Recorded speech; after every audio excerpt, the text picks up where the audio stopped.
Hello, everyone. Good afternoon. Welcome to our webinar entitled CLC Part 2, Challenges Managing Workplace Violence and Harassment Complaints, Investigations, and Reprisal Risks. First Nations, Inuit, and Métis have been present in Canada for thousands of years. These Indigenous people have a profound and ongoing attachment to this territory. At Fasken, we recognize that we have a role to play in the ongoing process of reconciliation between Indigenous and non-Indigenous communities here and elsewhere in Canada. We have embarked on the reconciliation journey by adopting a plan with the overall purpose of contributing meaningfully to reconciliation. My name is Tala, Khoury. I'm a partner in Fasken's Labour, Employment and Human Rights Group in Toronto. I work with various employers on a wide range of workplace matters, including human rights, occupational health and safety, and employment issues. I regularly represent clients before tribunals and courts, and I've also had the opportunity to represent Canadian employers internationally at the International Labour Organization. Before I introduce our panel for today, I just wanted to draw your attention to a few administrative items shown on the screen now. You'll see some information about how to input your questions and some information about your CPD certificate and post-event survey. There will be QR codes and links at the end of the webinar, so you can complete the survey and access your CPD certificate for Ontario, Quebec, or BC. So we'd really appreciate you taking a moment just to share your feedback through the certificate. We have a great group of Fasken speakers joining us today. Joining me today is Michael Jaworski. He's an associate in our Labour, Employment and Human Rights Group. Mike works with employers across the public and private sectors, providing strategic advice on issues such as labor disputes, human rights, employment contracts, and collective bargaining.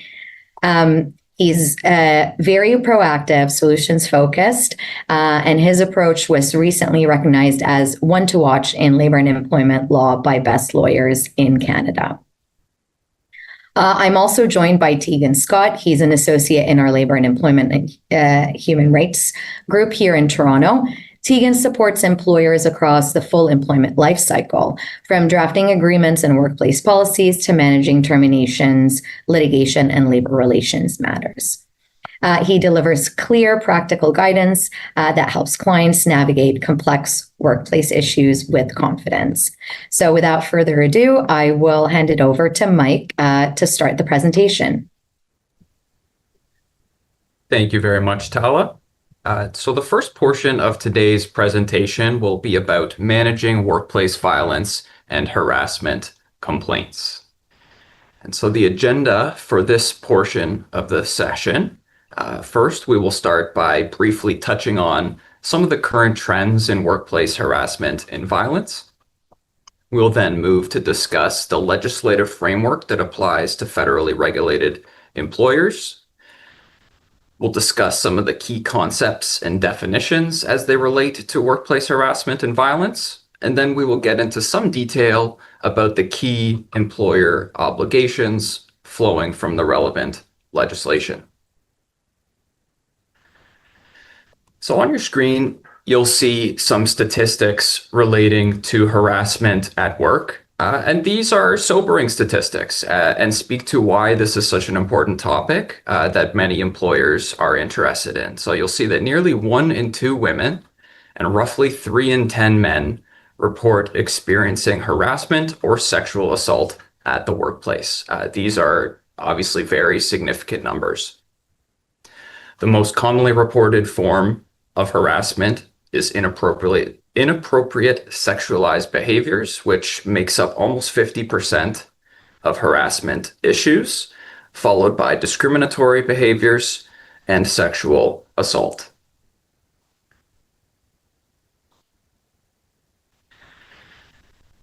Among those who experience harassment and violence at work, over half did not file a formal complaint. And this data is from a 2022 study undertaken by the federal government. And some of the causes of this lack of reporting are fear of reprisal, so fear of consequences arising from reporting a harassment issue, a perceived lack of support from employers to rectify harassment, as well as a lack of knowledge regarding what behaviors constitute harassment and violence. We can't achieve harassment and violence-free workplaces without everyone working together. And that starts with the employer. The employer is primarily responsible for ensuring that the workplace remains respectful and free of discrimination and harassment. And we'll get into some more detail in a bit about how the employer can do that. Managers are key in ensuring a harassment and violence-free workplace. Managers are on the front lines. They're often the main point of contact for employees on a day-to-day basis. They need to live the policy. They need to act as an example and treat coworkers with respect and make them feel comfortable raising concerns. Finally, it's key that employees do their part in following workplace and harassment violence training and applicable policies.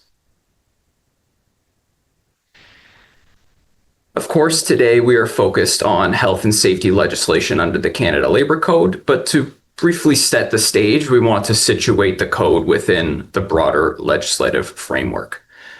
So many of you will be aware that the Canadian Human Rights Act prohibits harassment based on all the prohibited grounds of discrimination, which include race, national and ethnic origin, color, religion, age, sex, sexual orientation, marital status, family status, disability, and conviction for offenses which a pardon has been granted.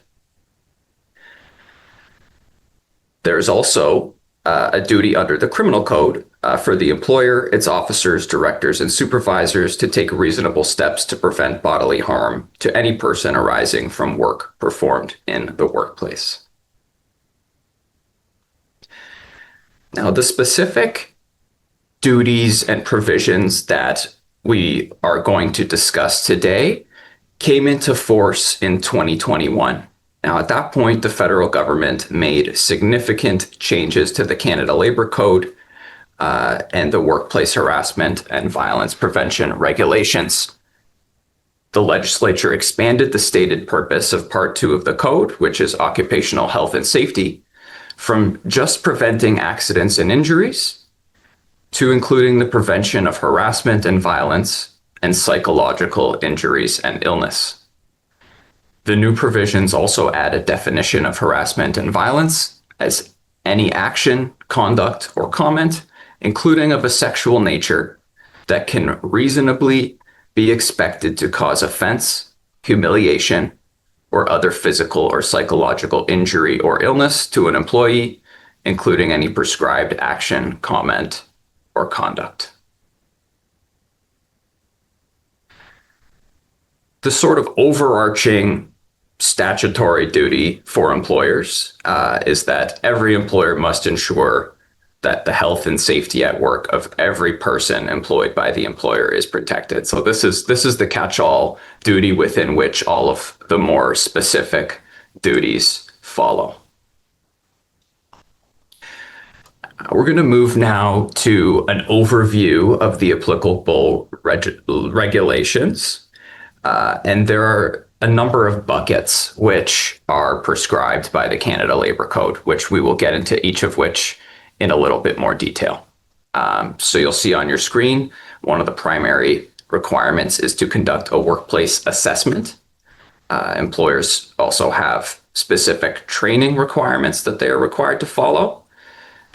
Employers are required to have a workplace harassment and violence policy and program. They're required to follow a specific dispute resolution and investigation process. And finally, they are required to follow specific record-keeping requirements.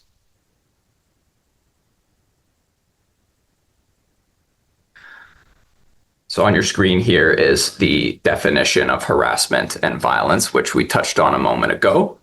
And one of the important things to remember about this is that harassment can occur both in person and virtually, and we are seeing more and more that harassment is occurring by electronic means, including by social media, text, email, and other forms. It wouldn't be possible to give you an exhaustive list of examples of harassment and violence, but we do think it would be helpful to go over a few. So the government of Canada has helpfully compiled a list of behaviors that it considers to constitute harassment. These include behaviors such as verbal threats, physical assault, spreading malicious rumors or gossip, either about an individual or a group, socially excluding or isolating someone, damaging, hiding, or stealing someone's personal belongings or work equipment, persistently criticizing, undermining, belittling, demeaning, or ridiculing someone, swearing, publicly ridiculing a subordinate, and the list goes on.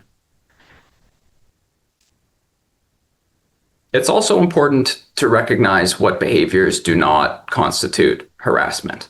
And typically where these issues get confused by employees are with respect to appropriate exercises of supervisory authority. So it's not harassment to set performance expectations or provide constructive feedback, to correct performance deficiencies, to implement reasonable disciplinary actions, to approve or not to approve time off, or to request medical documentation to support absences from work.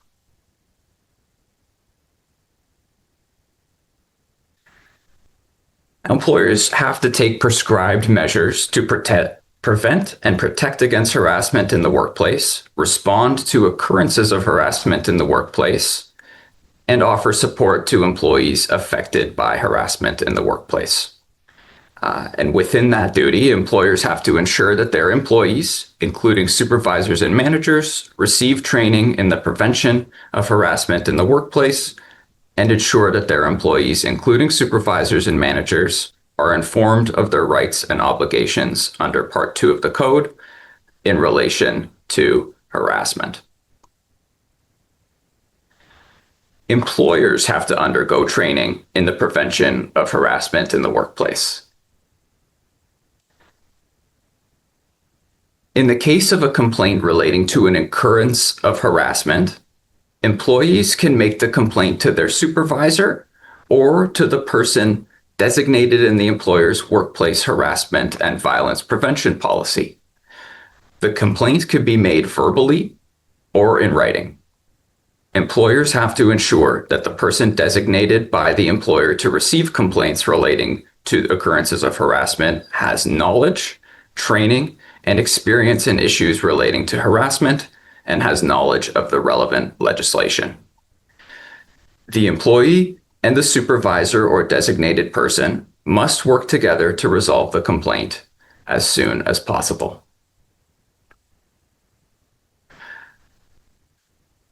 I'd like to turn now to workplace assessments. This is one of the key buckets of duties faced by federally regulated employers.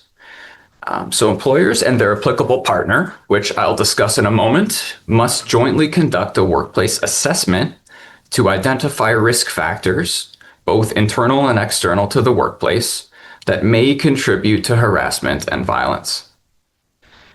Those factors can include the culture, conditions, activities, and organizational structure of the workplace, circumstances external to the workplace, such as family violence, that could give rise to harassment and violence in the workplace, any reports, records, and data that are related to harassment and violence in the workplace, the physical design of the workplace, and the measures that are in place to protect psychological health and safety in the workplace. Now, The applicable partner will vary depending on the number of employees in the workplace. For employers under 20 employees, this will be the health and safety representative. For employers with between 20 and 299 employees, the applicable partner is the workplace committee. And for employers with 300 or more employees, the applicable partner is the policy committee. And it's important to note that if the employer is unable to agree on a joint decision with the applicable partner, the employer's decision prevails. There's no specific requirement as to what this workplace risk assessment must look like. It could be a checklist, a survey, or could take the form of an inspection report.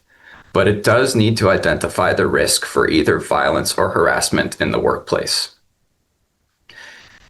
Considering the factors that I've already discussed, the employer must identify the likelihood of an event occurring due to any of those risks. And employers must adopt some method to assess that likelihood and whether it is high, moderate, or low. Many employers already have ways that they assess hazards in the workplace and can build from those methods for the purpose of the workplace assessment. It's important to note that violence and harassment from a legal perspective are considered to be occupational hazards and should be assessed in the same way that physical occupational hazards are assessed.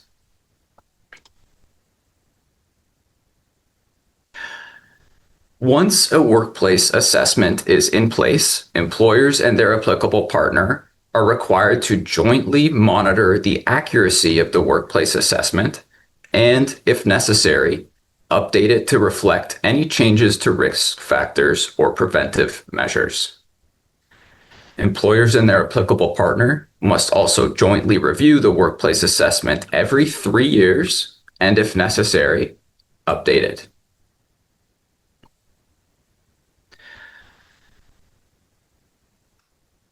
Further, once the workplace assessment is in place, the employer and the applicable partner must jointly develop preventive measures to mitigate the risk of harassment and violence in the workplace. They must develop an implementation plan for the preventive measures, and they must actually implement the preventive measures in accordance with the implementation plan. It's important to note that individuals involved in the risk assessment or in developing and implementing the preventive measures are required by legislation to be qualified to do so by virtue of their training, education, and experience. Employers are also required to have a workplace harassment and violence policy.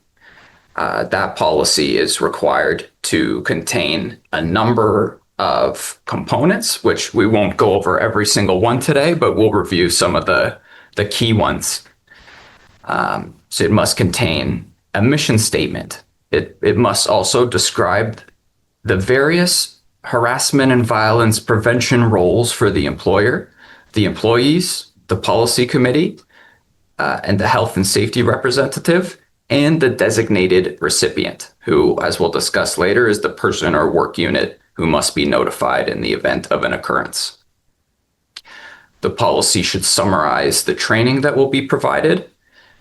It should also set out the complaint resolution process, including how the principal party, which is the term used for the person who is the object of harassment or violence, provides notice of an occurrence, and the name of the designated recipient.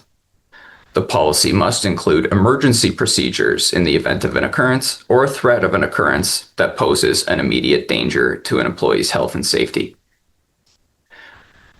The policy also needs to describe the internal and external risk factors that contribute to workplace harassment and violence, how the employer will protect the privacy of persons involved in an occurrence or the complaint resolution process, and any recourse that may be available to persons who are involved in an occurrence.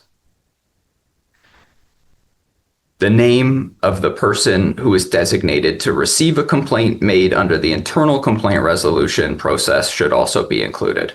and the employer must make the policy available to all employees. Finally, the employer and the applicable partner must jointly review and update the policy at least once every 3 years, and of course, following any changes to the policy. As we touched on briefly earlier, the employer and applicable partner must jointly develop or identify the workplace harassment and violence training that is to be provided to the employees, the employer, and to the designated recipient. If they're unable to agree, the employer's decision prevails. Now, the training can't be sort of out of the can. It must be tailored to the culture, conditions, and activities at the workplace.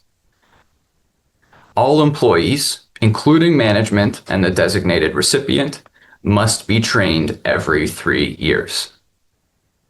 Finally, employers must make information available about support services that employees may access in their geographical area. This includes information on medical, psychological, or other support services such as an employee assistance plan.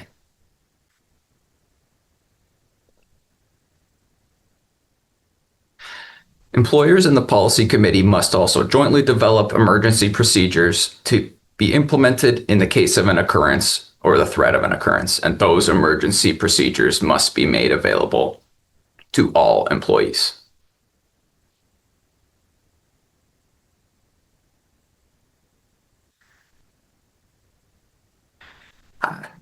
Some employers may not be aware that the new provisions of the code extend the protections of the Act to former employees. So if an occurrence becomes known to the employer within 3 months after the day on which the former employee ceases to be employed, the provisions apply the same as if that person was still employed. And former employees may make a complaint to their supervisor within 3 months after ceasing to be employed or to the designated person.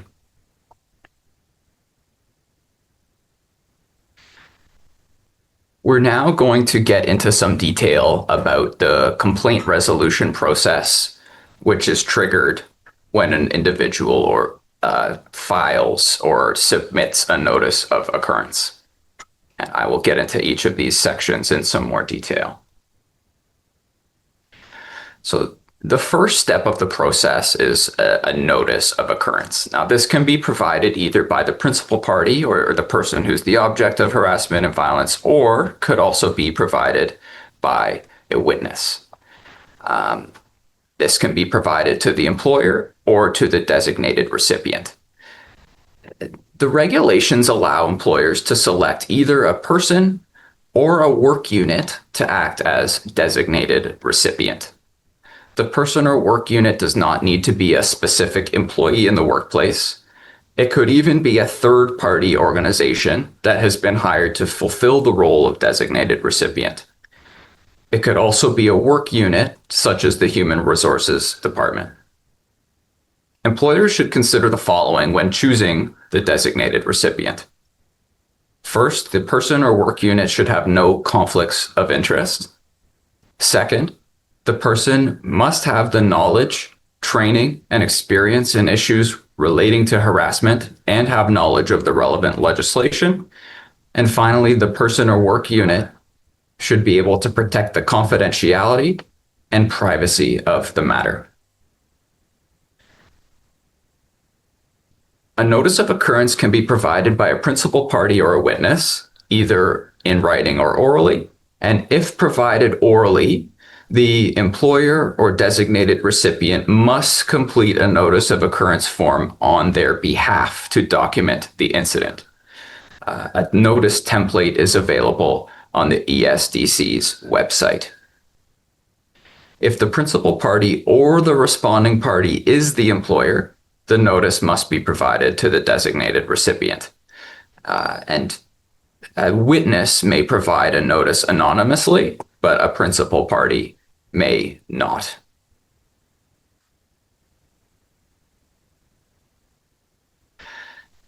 There are some key elements that must be contained in a notice of occurrence. Crucially, the name of the principal party and the responding party, if known, the date of the occurrence, and a detailed description of the occurrence.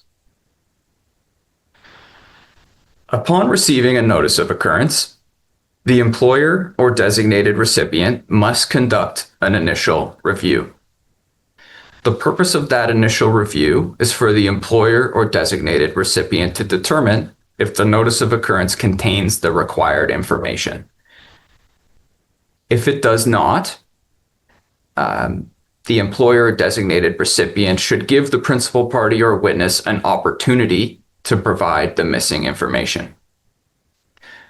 However, if the notice does not contain sufficient information to allow the employer to determine the identity of the principal party, the employer is not required to take further action to resolve the occurrence and may therefore deem the occurrence to be resolved.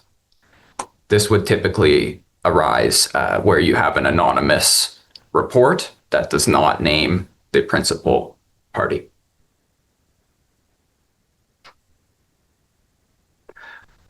Once the notice is received and reviewed, the employer must provide that information to the principal party with 7 days. So they must advise that the notice has been received. They must advise the principal party of how they can access the harassment or violence prevention policy. They must advise of each step in the resolution process, and they must advise of the principal party's right to be represented during the resolution process. An employer or designated recipient, the principal party, and the responding party are required to make every reasonable effort to resolve an occurrence, and those efforts must begin no later than 45 days after the day on which the notice was received. It's important to note that the principal party may end the resolution process at any time by informing an employer or designated recipient that they choose not to continue with that process.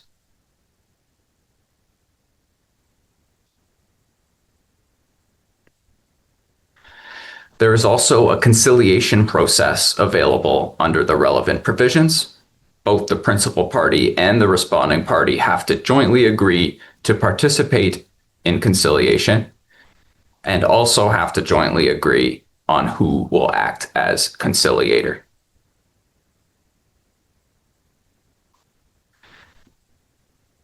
An investigation must be carried out if the principal party requests it. In the next portion of this webinar, my colleague Tiegan will address the investigation process in more detail, but I will touch on it briefly here. As noted, if the principal party requests the investigation, it must be carried out. And if the occurrence is resolved before the investigator provides their report, they're required to discontinue the investigation. The employer or the designated recipient must provide the principal party and the responding party with notice that an investigation is to be carried out. There's sometimes some interplay between the process under the Canadian Human Rights Act and employers' internal processes. So if an allegation of harassment is based on a prohibited ground under the Act, an employee has the right to file a complaint directly with the Canadian Human Rights Commission. However, if an employee also lodges an internal harassment complaint, the Commission will often insist that they exhaust that process before the Commission will deal with the complaint.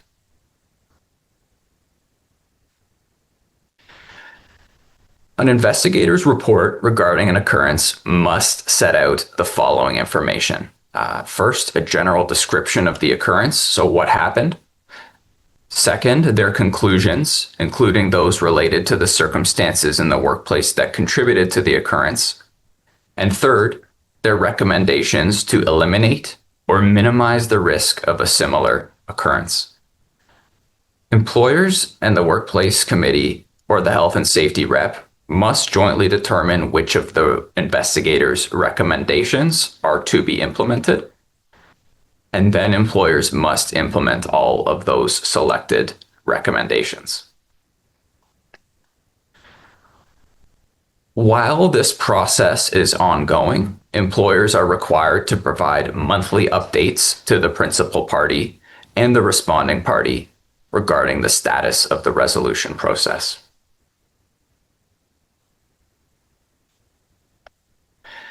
There are three circumstances which trigger the completion of the complaint resolution process.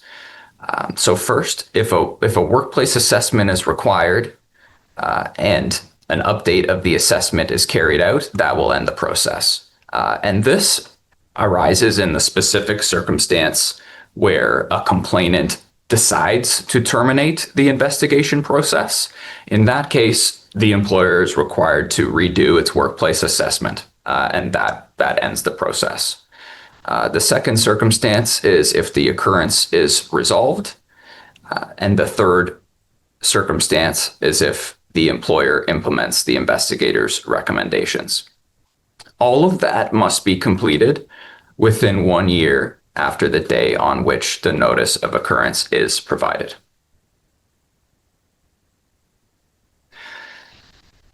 Turning to the record-keeping obligations that apply to federally regulated employers, the employer must keep records of its policy, copies of documents that form part of its workplace assessment, copies of documents which form each review and update of the assessment,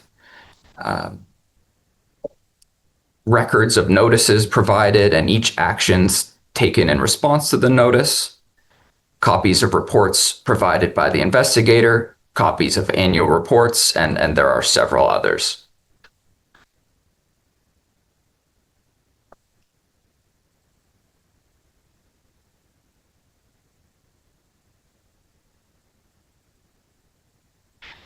Federally regulated employers are also required to provide an annual report to the minister.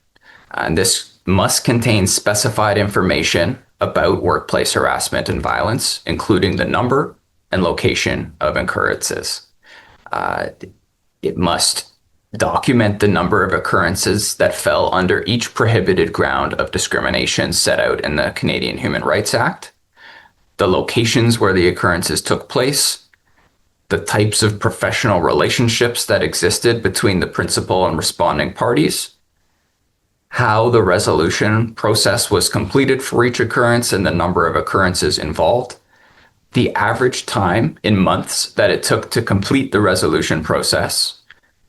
It must also include the name of the person at the employer who can be contacted about the report. These obligations are complex and often can be confusing for employers. And some of the main tripping points that we see are that the scope of the workplace extends beyond the physical premises. Workplace harassment and violence does not have to physically occur at the workplace to be something that triggers these duties. It could be something that happens far away from the workplace, but has some connection to a workplace relationship or other element. There's also a pretty technical process for selecting an investigator that employers are encouraged to review each time that they receive a notice of occurrence. And employers are also encouraged to conduct a detailed review of all of the policy requirements set out in the code to ensure that their policies are in compliance. So that concludes my portion of this presentation, and I will turn it over now to my colleague, Tiegan. Thank you very much for that, Mike. We really appreciate it. My name is Tiegan Scott. As Tala introduced me at the outset, I am a labor and employment associate within Fasken's group. And I'm going to be delivering some remarks today about managing workplace investigations, both in the context of the Canada Labor Code, which obviously we are here to deliver remarks on. But I will say that generally speaking, these guidelines and kind of best practices that I'm going to go through today are going to be well suited for any workplace investigation. So, and with that in mind, I will go to my next slide. So there are three areas that I'm going to be discussing today. First and foremost, what a workplace investigation actually is in practice. Second, the best practices and common pitfalls that we see employers often make. And third, what can happen if the process is not fair, including a recent federal court decision to kind of illustrate what could happen if the investigation is done improperly. So beginning with what a workplace investigation actually is, I kind of wanted to start with what a good investigation is and what an investigation is not or should not be. So really, an investigation it's a fact-finding mission. So you receive your complaint, as Mike discussed earlier, you receive your notice of occurrence. And really the employer's job or the investigator's job is to figure out exactly what happened here. So this is not an advocacy assessment or necessarily a credibility contest. This is really to decide what evidence do we have before us that can assist us in making a determination based on what occurred. And evidence, of course, it comes down to interviews with the complainant, with the respondent, but it may also have to do with electronic documents. For instance, if there's some kind of a harassment or bullying allegation, maybe it's going to be helpful to pull up the team's correspondence between the individuals. Privacy concerns aside, that's a different presentation. But the point being is that there's both, those interviews and there's the electronic means or some kind of physical copies that also form part of the investigation. Going to the end of the investigation, again, what an investigation is, it's going to result in some kind of a report setting out the factual findings, and in some cases, the recommendations that the employer is to implement on a go-forward basis. But again, really, the report should address fundamentally what happened based on the evidence before us. And that leads us to bucket number two, I'll call it, and that's namely what a workplace investigation is not or should not be. So an investigation is not the time for an employer to make decisions based on quote unquote instinct or gut feeling or previous conceptions about the parties. Again, this is time to set aside those preconceived notions about the individuals and the parties involved, and it's time to take stock of their evidence, the evidence before you, to actually figure out what happened in this specific instance. Number two, an investigation is not the time to try to defend management's actions or decisions. So it's not a time to put the cart before the horse, so to speak, and say, hey, this is where we want to be. So how do we reverse engineer this investigation in order to get there? We've really got to start with, again, what happened and what is the natural conclusion or the next steps as outlined in either applicable legislation or our own policies.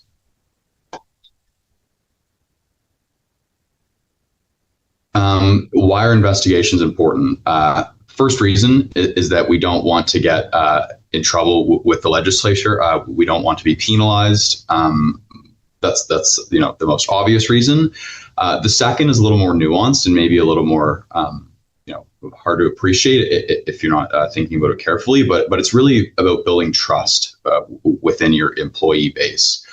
So if employees feel as though their workplace complaints or concerns aren't taken seriously, or if they feel as though the process is flawed, perhaps there's a privacy concern or procedural fairness concern, which we're going to touch on in a bit, that's going to ultimately undermine trust within the employee base. And that's going to cause bad morale and poor working conditions, which is going to impact actual employee output.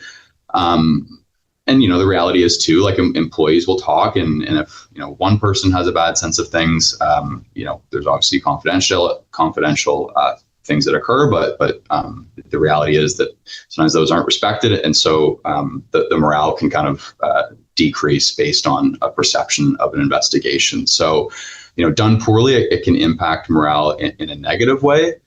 Done properly, it can actually boost morale and allow employees to feel confident about their working environment, and can assure them that their concerns are and will be taken seriously should they be raised. So the goals of an investigation, and again, we kind of touched on this in terms of the do's and don'ts, but there's some hallmarks of good investigative goals. We want to have a reasonable investigation. We also want to have an investigation that is both prompt and thorough at the same time. And these are sometimes competing interests. Of course, you want to be careful, and you want to be, again, thorough and assure that every complaint and every nuance to the allegation is being discussed and looked into. But on the other hand, it's also very important to assure that both the complainant and the respondent, have their duty of procedural fairness, or their right to procedural fairness, rather, recognized by virtue of a prompt and swift resolution to the extent possible. So, competing interests on the one hand, but on the other, they're both very important to respect throughout the investigative process. Another very important point, bullet number 4, comply with the mandate. So, a good investigation sticks to the actual allegations that have been made. We don't stray the course. We answer the question that we were set out or have set out to answer, and we keep it as concise and as focused as we possibly can. Now, in terms of investigating specifically harassment and violence, as Mike explained and alluded to earlier, the federal regime imposes specific rules and obligations around it, federal workplace investigations. Specifically, there are some competency requirements for investigators. And there's 3 main criteria for an investigator under the workplace and harassment regulations. Number 1, they have to be trained in investigative techniques. They must have knowledge, training, and experience that are relevant to harassment and violence in the workplace. And number 3, they must actually understand the legal framework that's being applied. So be it the Canada Labour Code, the Canada Human Rights Act, or any other applicable and relevant legislation, they must actually understand, again, the framework that they are applying. So in practice, this means that not every HR professional is going to meet those qualifications. I hate to say it, but not every lawyer will meet those qualifications. But you need someone with actual investigative experience and subject matter knowledge. A weak or inappropriate investigator decision or selection is going to result in a process vulnerability, which in turn could affect procedural fairness, and in turn potentially compromise the entire investigation. So it's very important to adhere to these regulatory requirements when selecting an investigator and ensuring that they are the proper fit for the job. There's also a structured process for actually selecting the investigator. So the first option is mutual agreement between the employer and employee. Failing that, if there's no agreement, an investigator will be appointed, but the strong preference is that the parties can agree on who will actually be overseeing the investigation. There are, a few steps to the actual report. So again, we've talked with the investigator. We're assuming the investigation went well. We stuck to our guidelines of this is a fact-finding mission. We're not putting the cart before the horse, and we're getting to the report stage. And the regulations prescribe that there are a few parts of the report that are non-negotiable, so to speak. The first is that it must include a description of the occurrence. It must have conclusions. and there must be actually recommendations, assuming that there were conclusions that the allegation was founded. And I think on the recommendations piece, it's really it's important to understand, and perhaps not always appreciated, that the investigation is not over when the report is delivered. The investigation is over when the recommendations are implemented. So just because you have this great investigator report, you're feeling like you can move on, you want to turn the page, both from the employer point of view and from the perspective of the parties involved. The journey and the process is not over until the recommendations are implemented, to the extent that recommendations were actually made. Procedural fairness in terms of the investigation is going to be really the cornerstone of any good investigation. I touched on this earlier, and procedural fairness, I'll take a moment to just describe what that is in kind of the broader legal sense. But this is both the legal and ethical obligation to ensure fair and transparent processes when making decisions that affect individuals' rights, interests, or obligations. This is the cornerstone and kind of the bedrock of administrative law and employment practices, which is kind of the world of labor and employment. And it requires that decisions are made impartially and that affected parties have an opportunity to be heard. So again, fairness is really the bedrock and the central principle of a defensible investigation. An unfair investigation, one that was not procedurally fair, will result in an unfair outcome and will be subject to criticism and scrutiny. And so there's a couple, key aspects of procedural fairness. So the first and foremost, one way to ensure that you are being procedurally fair is knowing and following, your own or the employer's policies and procedures. So if there's, a mandate written down, that needs to be followed to a T. Do not stray from it to the extent possible. It is there for a reason, and it is there to be followed. Another very important part during a workplace investigation is that the respondent must be given a meaningful opportunity to respond to the allegations put to them. I'm sure that Mike and Tala will appreciate this, but I don't know how many times I have written down the word, so-and-so was given a meaningful opportunity to respond to these allegations. These are words that we will repeat often in our submissions, and there's a reason for that. It's because they're so integral to that obligation of procedural fairness. So those are kind of the more straightforward aspects to procedural fairness. Again, something that might not always be appreciated is that, the investigation and the investigator must also be perceived as fair and unbiased. Perception matters almost as much as process. And going back to trust, if the employee believes that the investigation is somehow unfair, that can lead to a perception of unfairness. Whether that is valid or not, on the perception basis, it doesn't really matter. What really matters is ensuring that everyone feels heard and ensuring that everyone has an opportunity to kind of tell their side of the story, so that we can, again, return to our initial mandate of finding out what actually happened, figuring out the facts of the allegation before us.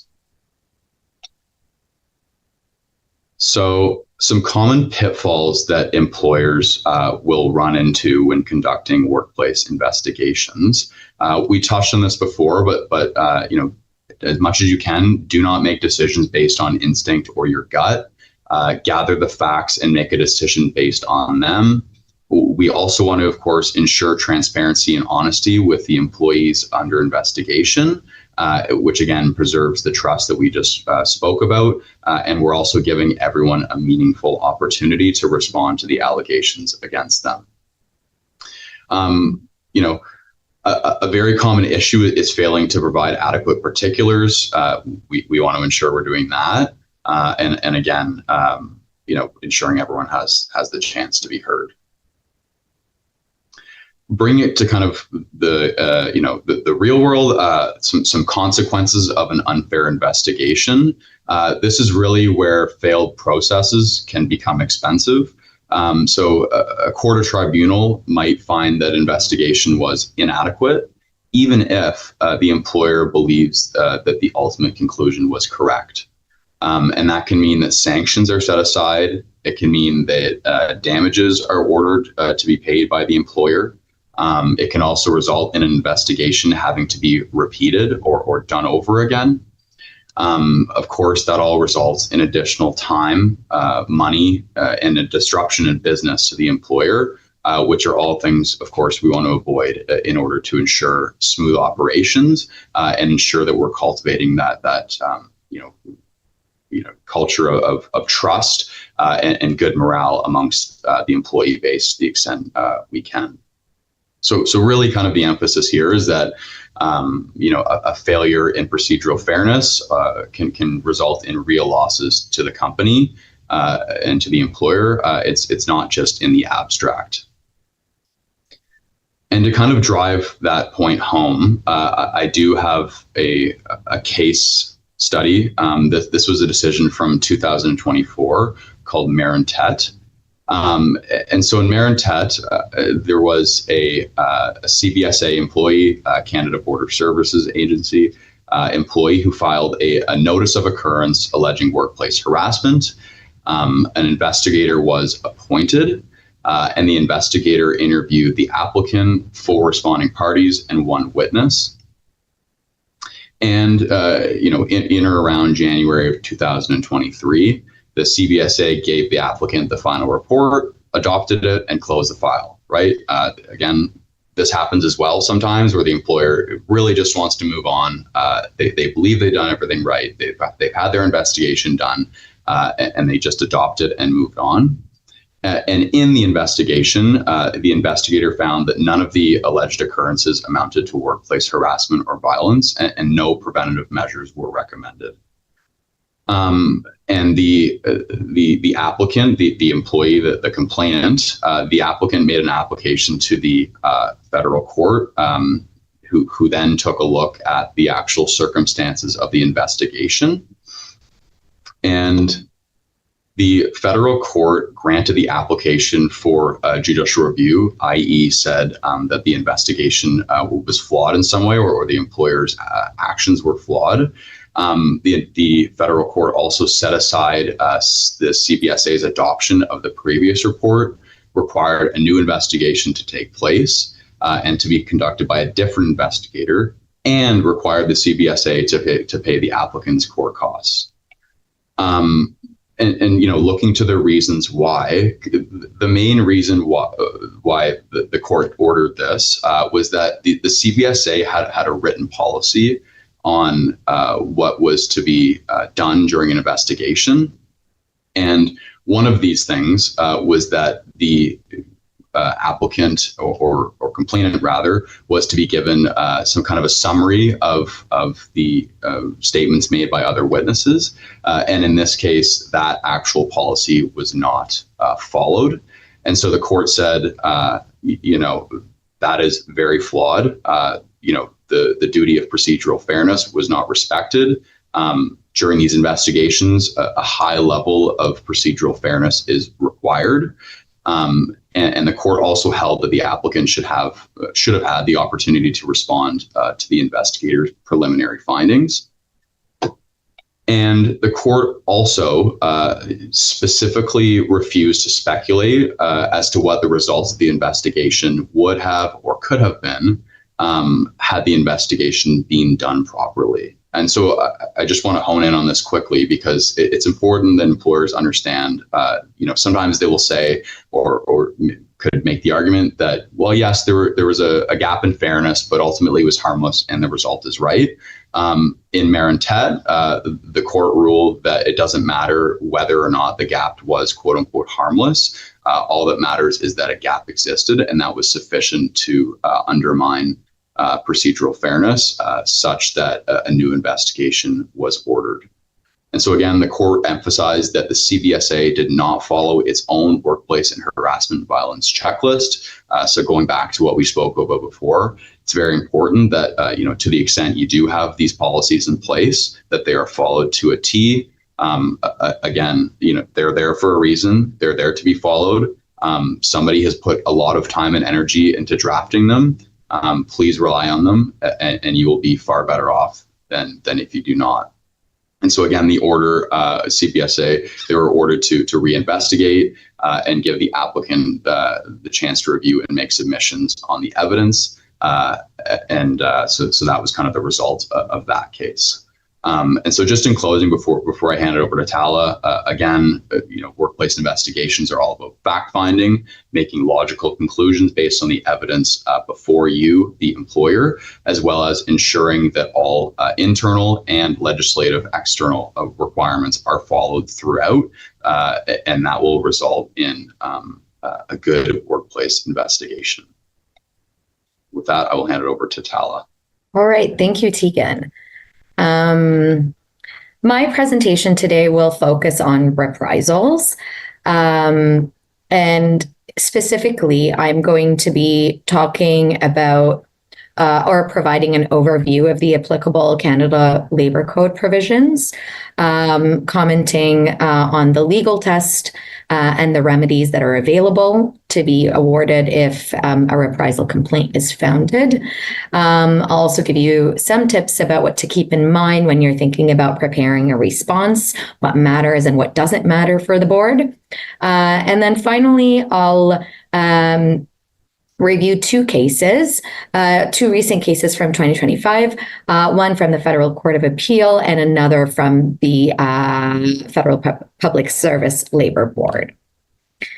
So starting off with the basics, this is section 147 and 147.1 of the Canada Labour Code. So as already discussed in this presentation, Part 2 of the Canada Labour Code governs occupational health and safety issues. The foundational or underlying principle of all occupational health and safety legislation across Canada is the internal responsibility system. That internal responsibility system reflects the principle that everyone in the workplace shares responsibility around safety. So employers create and implement systems, supervisors or managers enforce those systems, and workers must comply. But when workers are aware of issues that may arise or health and safety concerns that they may have as they go about their work, then they're also obligated to raise those to the employer. What happens after that is the subject of a potential reprisal complaint. Now, Section 147 prohibits employers from conducting a number of adverse actions. I'm not going to read them out, but you can see them on the slide. And the key here in 147 is that the prohibition is from taking certain adverse actions against an employee because of the enumerated pieces out as noted here in A, B, and C. So A says the prohibition applies if the employee has testified or is about to testify in a proceeding in relation to Part 2 of the code, so occupational health and safety. Number 2 has provided information to a person engaged in the performance of duties under Part 2 of the Canada Labour Code.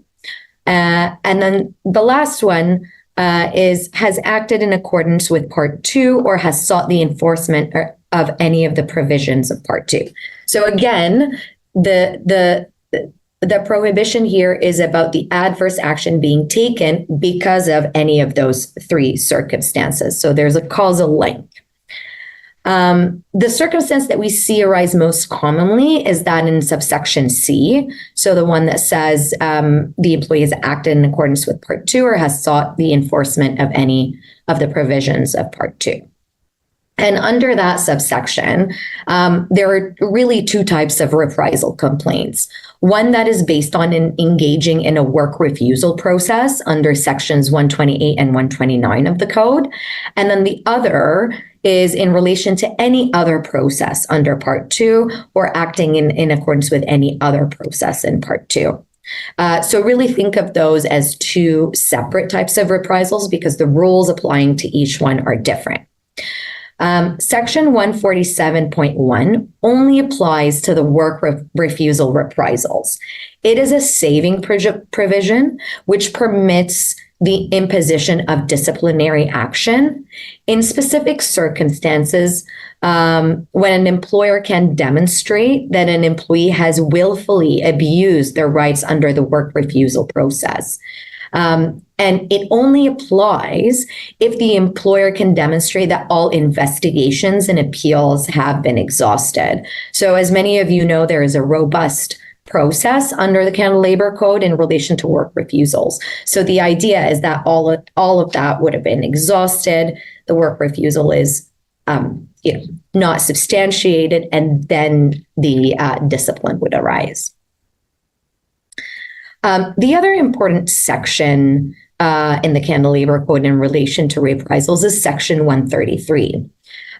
This section is the one that allows an employee to file a complaint in relation to reprisal. So if an employee feels that they've been reprised against, that's their recourse. Their recourse is a complaint to the Canada Industrial Relations Board, a complaint in writing. And that complaint must be done within 90 days. So within 90 days of the employee knowing the acts or circumstances giving rise to the complaint. So within 90 days, for example, of receiving the discipline, let's say. Now, as I mentioned earlier, think about reprisals as these two different types. And in fact, in the form required by the board to be filled out, the employee must specify if it is, what type of reprisal it is, A, B, or C, and then also to specify if this is in relation to a work refusal. Again, as I'll go into in a little bit more detail, different rules apply. So, what are those different rules for work refusals? If the reprisal is in relation to a work refusal, the employee must first report the circumstances to the employer without delay, and the employer must engage in the work refusal process. And so certain steps must be taken in advance of filing a reprisal complaint on the basis of a work refusal. Section 133 also states that once a reprisal complaint is made to the board under this section, the board has exclusive jurisdiction. So that means that the employee can't then go back and try to arbitrate it. Finally, and this is really key to that, the two types of reprisals, is that the reverse onus that is prescribed in Section 133 sub 6 only applies to work refusals. So who has the burden to prove on a reprisal complaint? It depends on what type of reprisal complaint it is. So the next piece here is the legal test. And again, you'll see that the legal test is slightly different for depending on what type of reprisal complaint you have. Now, historically, the case law has developed those two slightly different tests, but I've seen some recent cases where the tests have kind of become blended. The key difference would be, the piece about having a reasonable cause to believe that there's a danger for the work refusal, as well as that saving provision. But before I get ahead of myself, I'll focus first on the participating in Part 2 process type of reprisal. So for that one, the legal test has three elements. The first is, has the employer taken an action prohibited by Section 147 of the Code against the complainant? Number two is, has the complainant acted in accordance with Part 2 of the Code or sought enforcement of any of the provisions of that part?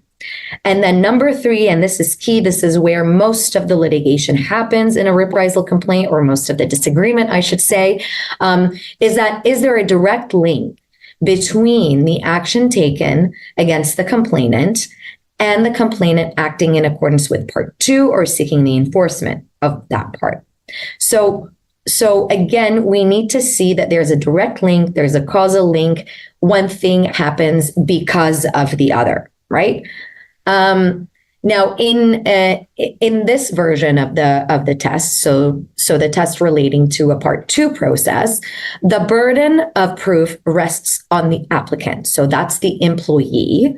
They have to prove that there is that nexus, that direct link, that causal link between the two things.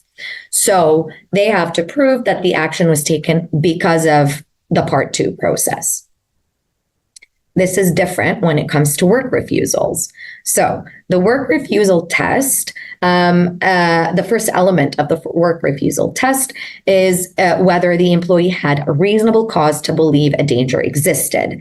And this concept of danger, as many of you know, is because it's baked into the work refusal process. The second element of the test is, has the employer taken an action prohibited by Section 147 against the complainant because the complainant invoked their Part 2 safety rights, so invoked that work refusal process. Again, it's a nexus. There has to be a direct link. There's a causal link that must be proven. And then if the answer to that is yes, then we go into the saving provision under 147.1. Did the employer wait until after full investigation and appeals to impose the discipline? And if so, did the discipline result solely from the willful abuse of Part 2 rights? So slightly different, but still that causal link is important. Now, in a work refusal, as I mentioned earlier, the burden is, there's a reverse onus. The burden is on the employee to prove that first element, so reasonable cause to believe a danger existed. And then after that, once that's been proven, the burden shifts to the employer to prove all remaining elements of the test. So that makes it more difficult for the employer because it has the burden to prove.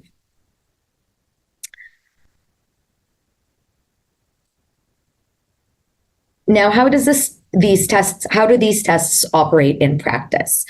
What should you as an employer keep in mind when there are potential reprisal risks? The first thing is that the board's jurisdiction on a reprisal complaint is quite narrow. So, for example, if the Part 2 process is a harassment complaint, the board does not have the jurisdiction to deal with the merits of the harassment complaint to, for example, look at, was the investigation conducted properly, as Tiegan said, or was the outcome reasonable? The board also doesn't have jurisdiction to determine whether you fulfilled all of the requirements of the regulations in, responding to harassment complaint. Did you go through the resolution process that Micah explained? The board doesn't have jurisdiction to do either of those things on a reprisal complaint. The only issue is whether the adverse action was taken because of the engagement in a Part 2 process, so because of the harassment complaint. Now, oftentimes in reprisal complaints, timing is an issue, right? Employees raise these complaints because they are, for example, disciplined shortly after they raise a health and safety concern. So the timing in their mind is quite relevant. But the board's jurisprudence is clear that the closeness in time, that's not sufficient on its own to prove a reprisal. There must be causation. We have to demonstrate, or the employee in this case has to demonstrate that the adverse action was taken because of the health and, because of raising a health and safety concern. When it comes to reprisals based on work refusals, the employee must invoke the right to refuse dangerous work in a sufficiently clear manner. So when the board is determining, is this a work refusal or is this just a health and safety concern, they must find some evidence that the employee invoked the right in a sufficiently clear manner. So a mere reference to health and safety concerns might not be enough to then put this type of complaint in the work refusal bucket and then trigger the reverse onus provisions. The last thing from a practical perspective is to keep in mind that decisions made by the board are oftentimes made based on the written record alone without an oral hearing. And in fact, there's a recent case where both parties requested an oral hearing for a reprisal complaint, and the board just decided to do it in writing. So what that means from a practical perspective is that you should make sure that your approach and your strategy for a response is in line with who has the burden of proof, right? Because that may change your strategy or your approach to filing a response and how thorough that would be in terms of adding documents and that type of stuff. I wanted to just touch on briefly the remedies that are available if a reprisal complaint is founded. You can see they're quite expansive. So the first one relates to permitting an employee to return to work. That's if they've been, suspended or indefinitely removed from the workplace. That is also, it can be addressed through the remedy of reinstatement. That's when there's a termination, for example. The board can also order an employer to pay remuneration that would have been paid but for the contravention. So think here about, unpaid suspensions, for example, or I think that would be the easiest example in there. And then the last remedy that the board can order is a rescission of any disciplinary action, and then pay compensation equivalent to any financial or other penalty imposed. Again, tied to perhaps some unpaid suspensions. So quite a broad range of remedies are available if the board finds that there was a reprisal. Now going into the two cases from last year. As I mentioned, this case is from the Federal Court of Appeal. And usually when a case goes to the Federal Court of Appeal, it's there on judicial review of a decision from the board. The facts of this case are fairly straightforward.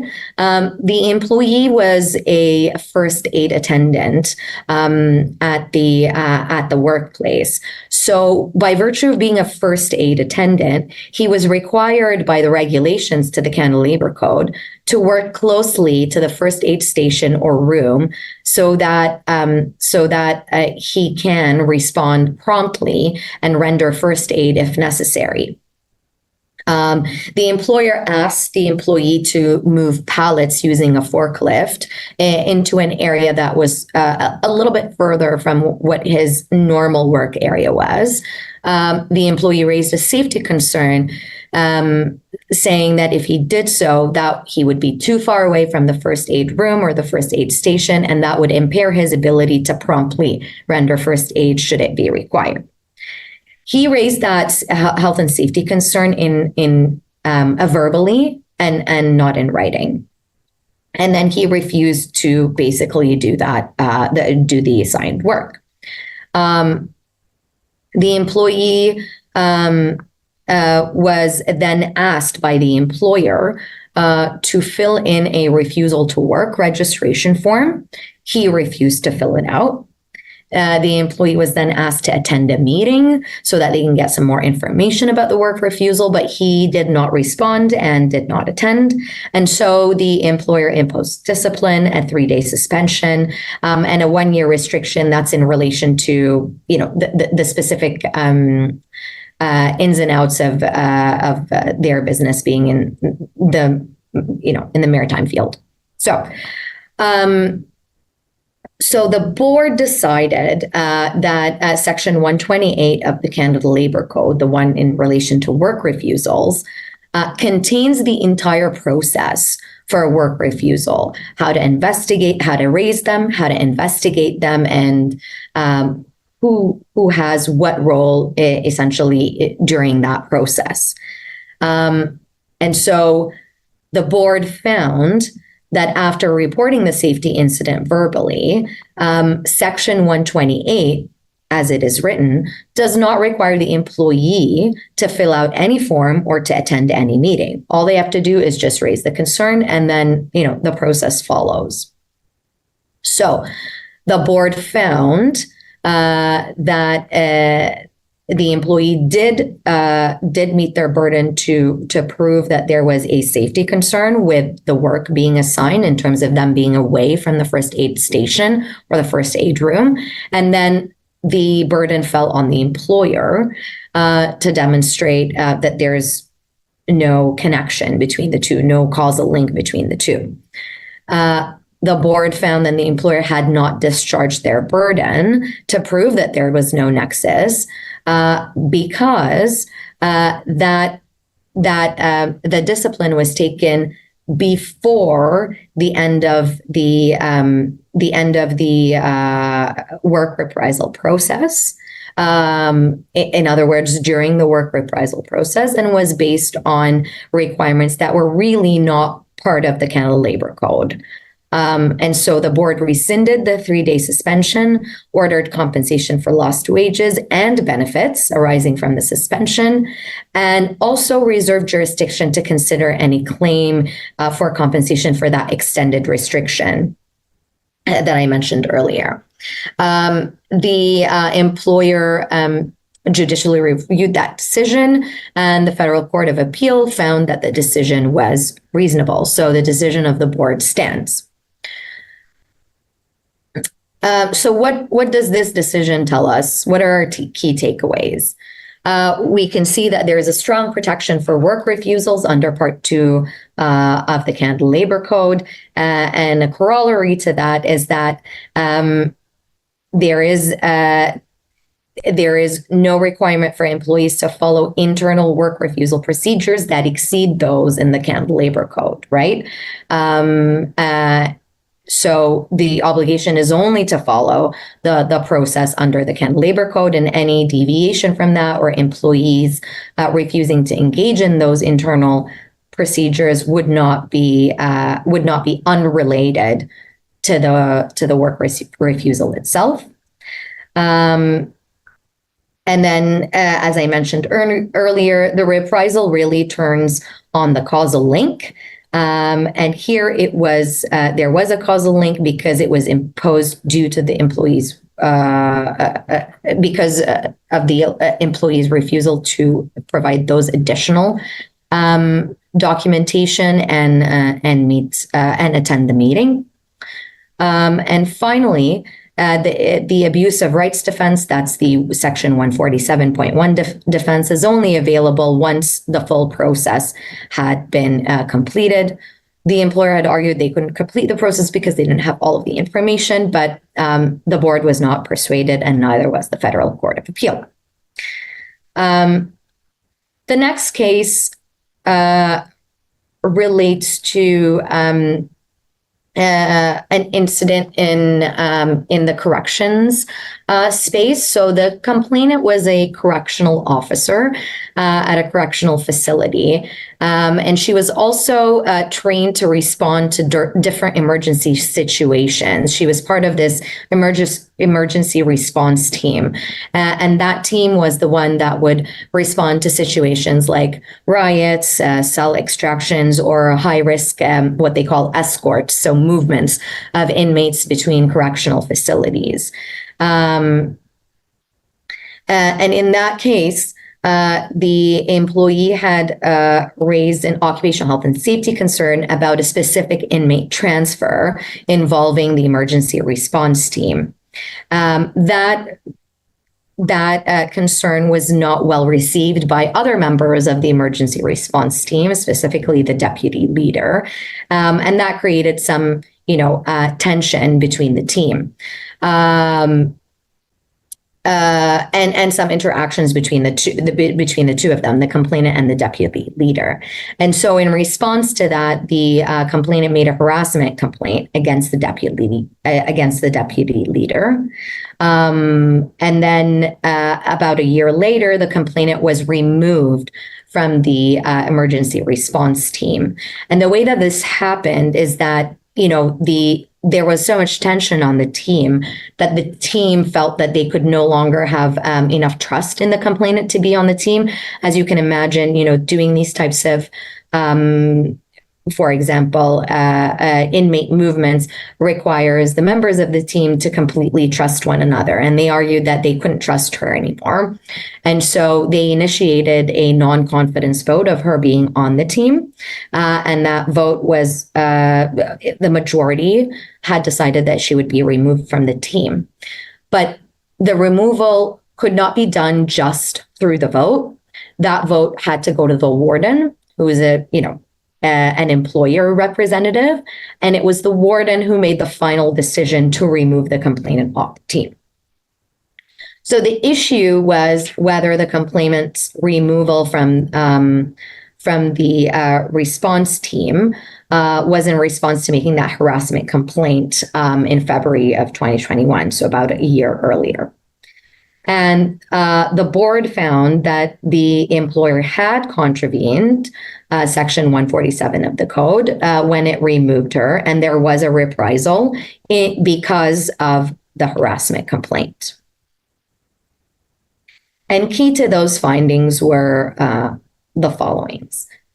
As I mentioned earlier, there was a lot of, there's no need for the board to rule on the health and safety issues in terms of, whether the health and safety concerns that the complainant raised were valid or not in terms of the inmate transfer.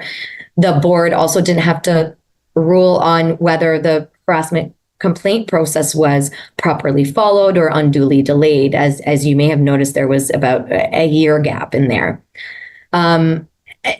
A lot of that evidence was led at the board. The board found it helpful in terms of factual context, but did not make any findings in that part. Importantly, and as I mentioned earlier, harassment complaints are a Part 2 process that can trigger reprisal, the reprisal protections. And in this case, the board found that the removal from the team consisted of another penalty that is not financial in nature, and that this was contemplated as a potential adverse action in Section 147 of the code. So Section 147 of the code doesn't protect just discipline, threats of discipline, or demotions, that type of stuff. It also could protect these types of penalties that might not clearly come to your mind as a potential, that could potentially fall in the discipline bucket. The employer argued here that there was no adverse action on behalf of the employer because the action, the penalty, was prompted by this vote, right? So it was a vote of her peers deciding that that they had lost trust in her. But the board didn't buy that argument. The board found that ultimately it was the warden who made the decision. The warden could have exercised their discretion to overrule the team, but they rubber stamped that decision. And once they did, that was an employer action that would come within the ambit of Section 147. The employer also argued that there was no intent to harm or punish the employee when she was removed from the team, again, relying on the fact that there was a lack of trust on the team and the team couldn't function properly in these types of sensitive situations or emergency situations. The board also found that intent to harm or intent to punish was not relevant. All they have to find is a causal link between the two actions. Now, this brings us to the conclusion of our presentation. And perhaps we can go to questions first. Let me just go back to the earlier slide. And let me see. Mike, can you answer some of the questions? I think you had some in mind. I certainly can. Just give me one moment to pull those up. Okay, so we got some great questions on my portion of the presentation. The first one is, what role does the Health and Safety Committee have in a harassment and violence investigation? If HR is in charge of these investigations, do they have to inform the committee of an incident? Generally speaking, HR does not have to notify the committee every time a notice of occurrence is received. And in fact, HR should avoid sharing information with the committee that is likely to identify the principal party, responding party, witnesses, or anyone else involved unless the person consents. There is a section of the code which restricts employers from giving a policy committee or workplace committee information that is likely to reveal the identity of a person involved in a harassment and violence occurrence without that person's consent. And then turning to what the committee's role is, generally the role is both before you get a notice of occurrence and after the investigator's report is issued. So for example, after an investigation, if there are investigator recommendations, that is where your health and safety committee would help to jointly determine which investigator recommendations will be implemented. They are also involved in considering when a workplace assessment needs to be reviewed and updated as a result of an investigation. The next question was, when reporting out annually, do you report only on founded occurrences or all reported? The answer is all reported occurrences. So the relevant definition is actually all occurrences for which notice was provided in the preceding calendar year. So it does not break it down into only founded and substantiated occurrences. So that would include occurrences that are later resolved, withdrawn, determined not to constitute harassment or violence, investigated and not substantiated, so long as that notice was provided under Section 15(1). And I also had a question that I can speak to, and I'll flip it back to Mike perhaps after this, or Tala, but it was whether there's a specific order of interviewing that should be followed during a workplace investigation, such as the complainant and respondent first, and then witnesses, or complainant first, followed by witnesses, and the respondent at the end. So just generally, is there a requirement? And the answer is, there's no legislative requirement for the order of interviews during a workplace investigation. However, as we saw with the decision of Mayor and Tet, it is crucial that employers follow their internal guidelines.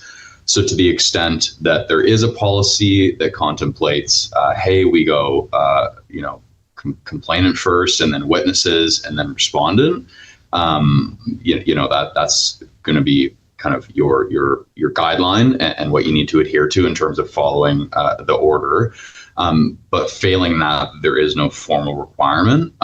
From a logical standpoint, and what you may choose to adopt would be that it might make sense to start with the complainant, then go to the witnesses, and then end with the respondent, just to ensure that, again, they're given the opportunity to meaningfully respond to the allegations against them and all of the surrounding circumstances that you have learned, from the fact gathering process that you've engaged with those other parties.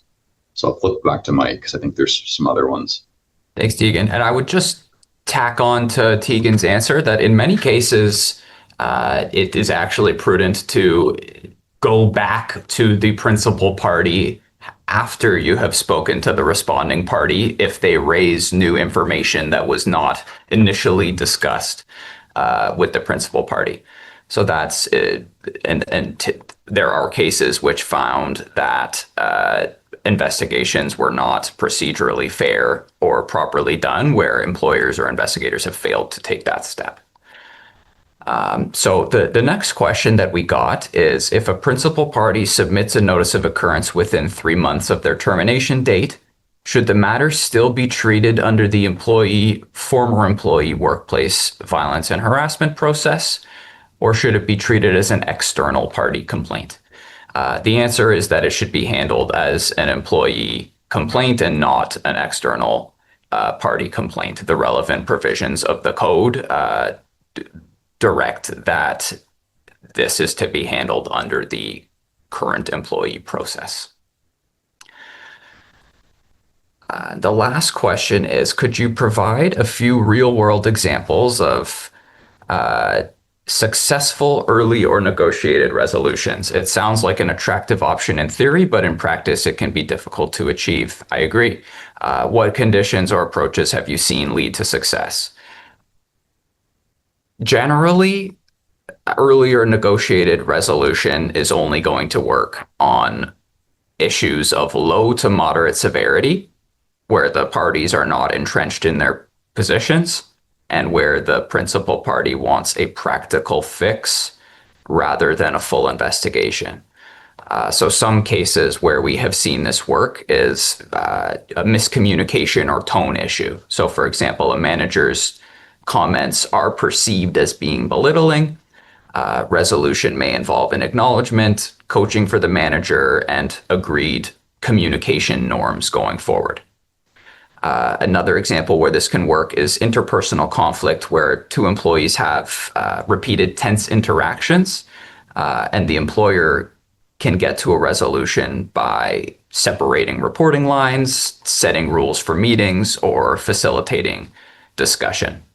Another example is where there is low to moderate severity unwanted conduct that stops after the employer's intervention. So for example, if a party is making jokes or comments that are called out and then they agree to stop and receive coaching or training, we have seen cases where cases are resolved on that basis.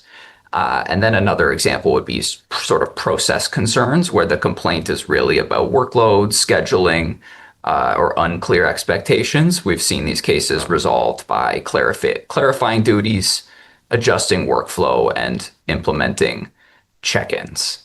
But these are not the norm, and the harder cases involving serious allegations, significant credibility disputes, power imbalance, safety behavior, or where the principal party needs factual findings, those cases generally negotiated resolutions will not be realistic and an investigation will be necessary.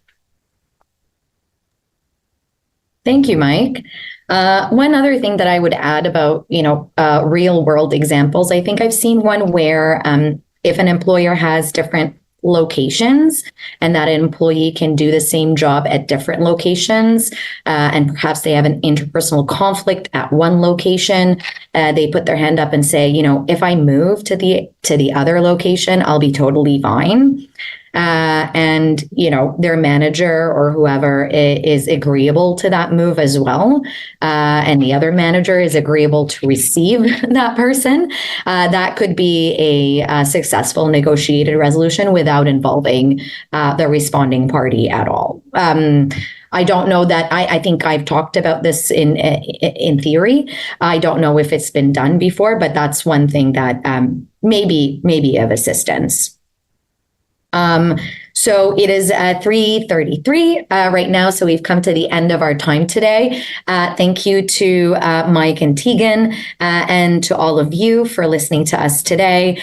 Here's the information regarding the survey, as well as the certificates. So we would really appreciate it if you could fill in the survey. It takes only 1 minute. If you don't get a chance to claim your certificate today, they'll be sent to you next week. Since you're all here, I'll also put in a plug for our another presentation that we have coming up next week. On June 25th, our colleagues Jillian, Joseph, and Connie will be presenting on a presentation called "The Office is Calling: Legal Considerations for Return to Office Policies." A link has been added to the chat if you'd like to register. Thanks again for coming, and have a great rest of your day.